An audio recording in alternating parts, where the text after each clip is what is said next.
The weather and the travel picture, another record-breaking holiday expected as more than 100 million Americans hit the airports and take to the highways. And as we head into this holiday week, Americans in the East are waking up to those frigid temperatures outside. Let's start with Samara Theodore with more on this cold snap. And Samara, layer up. Gio, it is brutal out there. Look at some of these numbers. Now, as we head through the morning, places that are normally cold are under cold weather advisories, feeling like -2 in Scranton, Boston, 5 below zero, -12 in Rome. Now, the wind chills will kind of perk up a little bit tomorrow, but it's still cold when we really think about it. 2 degrees in Boston for Monday morning for those of you still headed to work. So get ready for that. That chill also sitting in the south. Now, let's talk about travel. There's a storm system moving into the Great Lakes. This is 4:30 p.m. You're wrapping up work. Maybe you're hitting the road early on I-94 from Chicago to Detroit. You'll be dealing with a bit of a wintry mix. And for those on Tuesday morning traveling Christmas Eve, be prepared for snow along I-80, I-90, as well as I-87. We could see up to a dusting, maybe even locally 6 inches of snow in upstate New York.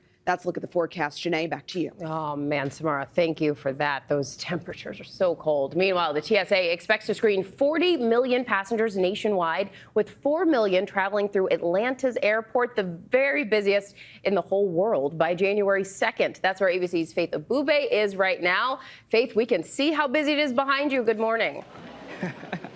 And good morning to you, Jenny. People are whipping by quickly, going through the security checkpoints here. It's been a busy morning here on average. It's taking people about 30 minutes or so to get through the main security checkpoint. And it could be the busiest ever end-of-year holiday travel crush at the airports and on the roads across the country. Nearly 120 million people are expected to travel about 50 miles or more from home over the next several days. In fact, United even added hundreds of new flights just to meet the demand. And Southwest is saying they could fly more than 500,000 people today alone. Now, what we're seeing in terms of the numbers, it could end up being a 6.2% increase at TSA checkpoints by the time all of this is over the next several days. But AAA says the majority of people are actually not flying. They're not at the airports. The majority of people who are traveling this holiday season are actually opting to drive, taking advantage of the downward trend we've been seeing in the gas prices there. Right now, the national average